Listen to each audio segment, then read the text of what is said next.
What's the key to switching the mental frequency of the human race?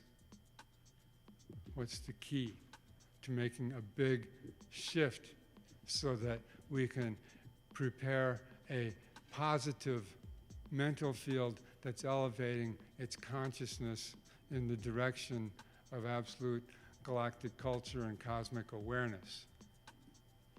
Well, from my study of the Mayan calendar,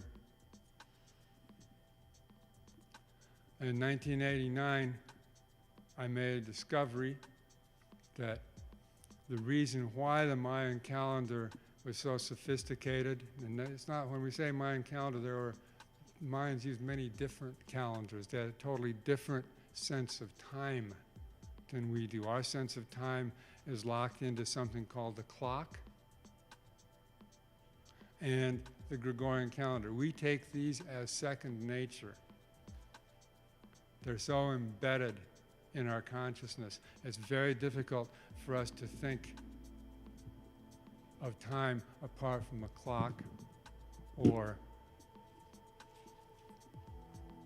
the Gregorian calendar. November, what's today, 19th?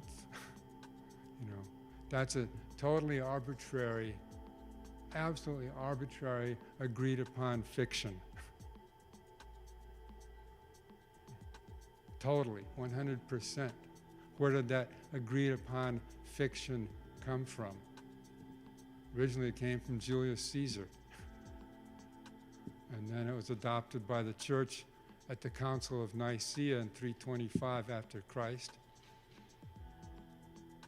And then reformed by Pope Gregory XIII in 1582, when European dominance of the world was paramount, and so the Europeans were able to, the church, I should say, through the European conquest of the world, was able to foist this calendar on the rest of the world as the world standard.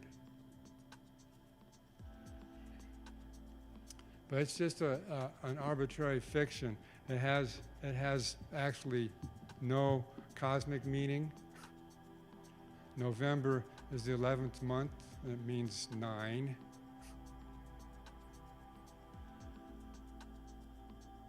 December is the 12th month, and it means 10. And January is the first month, it means doorway, and February is the second month, and it means entrails for divination. We don't know anything,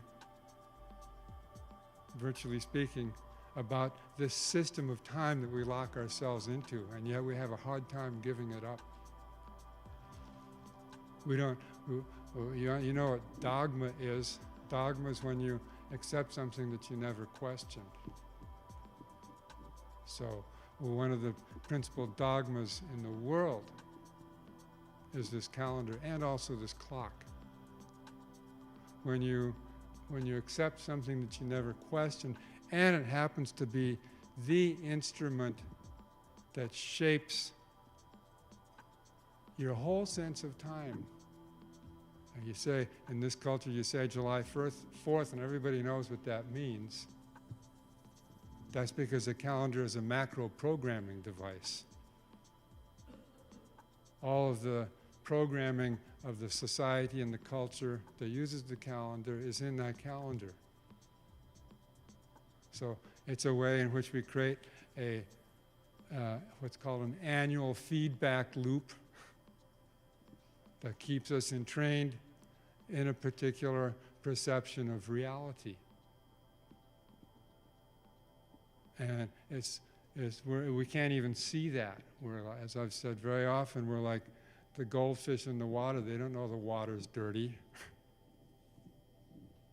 They're just swimming around in it. And that's the same with this calendar. We can't see it. We can't see how it shapes all of our perceptions.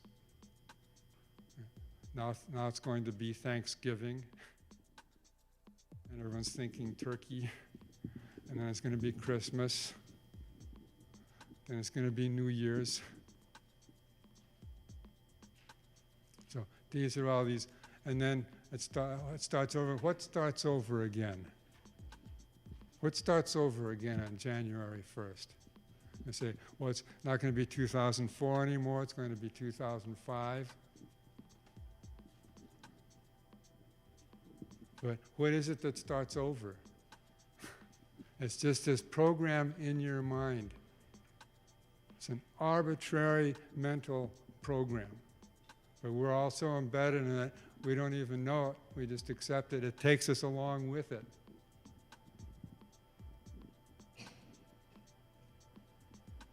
And it just keeps doing its little cartwheels. And we don't know what else it programs. I was doing some research, and I found out that the Gregorian calendar actually runs in 28-year cycles. 28 is a very interesting number. It shows that even the Gregorian calendar operates according to cosmic law. Every 28 years, no matter where you slice it, there's always going to be 7 leap years. 7's another key number. So those are the 2 key numbers actually we want to be looking at, 7 and 28. But the Gregorian calendar runs in 28-year cycles. That means, like, you can imagine it as like a big phonograph record. You can remember the old days when we had phonograph records, or maybe a DVD spinning rapidly. But the phonograph record with all the grooves cut in it. All the grooves would be all the days in a 28-year cycle. And then, but as it plays, new events get overlaid in those grooves, and so each of those grooves becomes an accretion of different types of events. But it's interesting what kinds of events get repeated every 28 years. The 9/11 happened in the year 2001. And I thought, okay, if this thing goes in 28-year cycles, and that's the major defining event so far of our time, at least this recent period, the final stage of history. Go back, what happened 28 years? That was 1973. I said, okay, in 2001, the Twin Towers came down. 1973, wow, look at that. April 4th, Twin Towers dedicated. They were destined for one 28-year Gregorian calendar phonograph record cycle. That and no more. What else was programmed into this 28-year cycle? 28 years before 1973, 1945. Hiroshima and Nagasaki, Is this karmic retribution? War? Terrorism? Twin Towers? Well, what happened 28 years before 1945? 1917, America enters the First World War. Russian Revolution. Let's go back another 28 years, 1889. You like towers? The Eiffel Tower, the world's tallest building, was built in 1889. You can see this program we're repeating. As a 2001, we get this. Who wants another 28-year cycle of this? What will the world be like in 2029? The Pentagon thinks it'll take probably that long to fight its current war. Well, we stick with that, there won't be too much left to fight for when we get to 2029. What happens if you change the program altogether?